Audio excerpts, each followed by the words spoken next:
નમસ્કાર મિત્રો, સ્વાગત છે તમારું અમારી યુટ્યુબ ચેનલ સરકારી સહાયમાં। મિત્રો, આજના વિડીયોમાં મહિલાઓ માટે એવી અગત્યની યોજના વિશે વાત કરીશું કે જે યોજના અંતર્ગત મહિલાઓને નાના નાના વ્યવસાયો શરૂ કરવા માટે ધિરાણ સ્વરૂપે સહાય આપવામાં આવે છે। યોજના વિશે આપણે તમામ માહિતી આજના વિડીયોમાં મેળવશું, પરંતુ તે પહેલા વિડીયો ગમે તો લાઈક અને શેર કરી દેજો। ચેનલમાં નવા હોય તો ચેનલને સબસ્ક્રાઇબ કરી દેજો।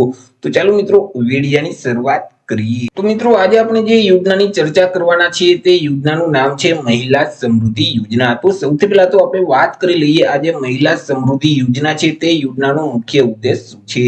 તો કે મિત્રો, રાજ્યમાં રહેતી જે મહિલાઓ છે તે અલગ અલગ પ્રકારના નાના નાના વ્યવસાયો શરૂ કરી અને પોતે રોજગારી મેળવી શકે, પોતે આર્થિક રીતે આત્મનિર્ભર બની શકે, તે હેતુ માટે ગુજરાત સરકારનું જે સામાજિક ન્યાય અને અધિકારીતા વિભાગ અંતર્ગત જે ડોક્ટર આંબેડકર અંત્યોદય વિકાસ નિગમ આવેલું છે, તો તેના દ્વારા મહિલાઓ માટે મહિલા સમૃદ્ધિ યોજના અમલમાં મૂકવામાં આવેલી છે કે જે યોજના અંતર્ગત અહીં અલગ અલગ પ્રકારના વ્યવસાયો શરૂ કરવા માટે નિગમ તરફથી ધિરાણ સ્વરૂપે સહાય આપવામાં આવે છે। વાત કરીએ આપણે યોજનાના લાભ વિશે કે આ યોજનાનો લાભ છે તે કોને કોને મળવા પાત્ર થશે। તો કે યોજનાનો લાભ છે તે ગુજરાત રાજ્યમાં રહેતા જે અનુસૂચિત જાતિ પૈકી જે અંત્યોદય જાતિની જે મહિલાઓ છે તે મહિલાઓ આ યોજનાનો લાભ છે તે મેળવી શકશે।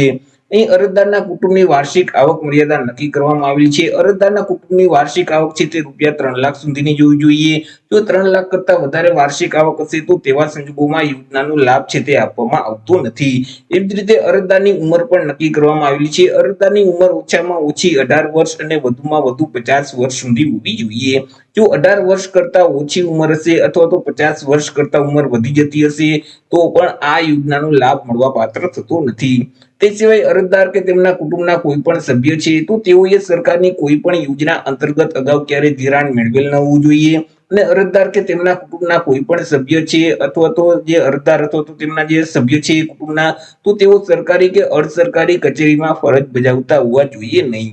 વાત કરી લઈએ આપણે મળવાપાત્ર સહાય વિશે કે યોજના અંતર્ગત કેટલી સહાય આપવામાં આવે છે। તો કે આ યોજના અંતર્ગત નાના નાના વ્યવસાયો છે, જેમ કે કરિયાણાની દુકાન છે, દરજી કામ, ભરતકામ છે, દૂધની ડેરી છે, પશુપાલન છે, બ્યુટી પાર્લરનો વ્યવસાય છે, તો આવા અલગ અલગ પ્રકારના વ્યવસાયો શરૂ કરવા માટે ધિરાણ સ્વરૂપે સહાય છે તે આપવામાં આવે છે।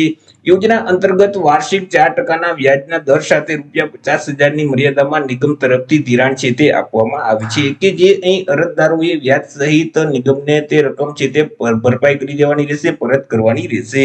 વાત કરી લઈએ આપણે આ યોજનાનો લાભ મેળવવો હોય તો અરજી કઈ જગ્યાએ કરવાની રહેશે।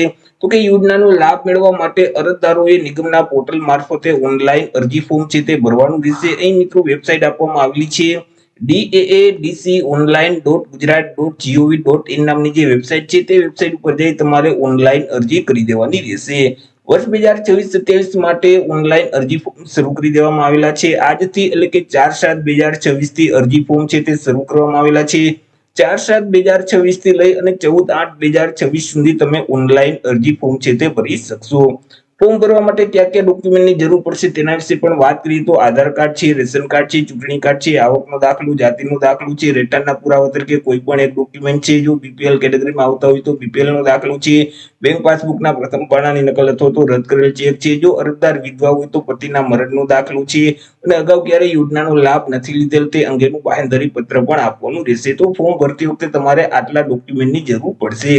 તો આવી રીતે મિત્રો મહિલાઓ માટે અગત્યની યોજના કહી શકાય મહિલા સમૃદ્ધિ યોજના કે જે યોજના અંતર્ગત અનુસૂચિત જાતિ પૈકી જે અંત્યોદય જાતિની જે મહિલાઓ છે તો તે મહિલાઓને અલગ અલગ પ્રકારના વ્યવસાયો શરૂ કરવા માટે નિગમ તરફથી ધિરાણ સ્વરૂપે સહાય આપવામાં આવે છે। તો આશા રાખું છું વિડીયો પસંદ પડ્યો હશે। વિડીયો પસંદ પડ્યો તો લાઈક અને શેર કરી દેજો। ચેનલમાં નવા હોય તો ચેનલને સબસ્ક્રાઇબ કરી દેજો। ફરી મળીશું એક નવા ટોપિક સાથે એક નવા વિડીયોમાં। ત્યાં સુધી જય હિન્દ, વંદે માતરમ।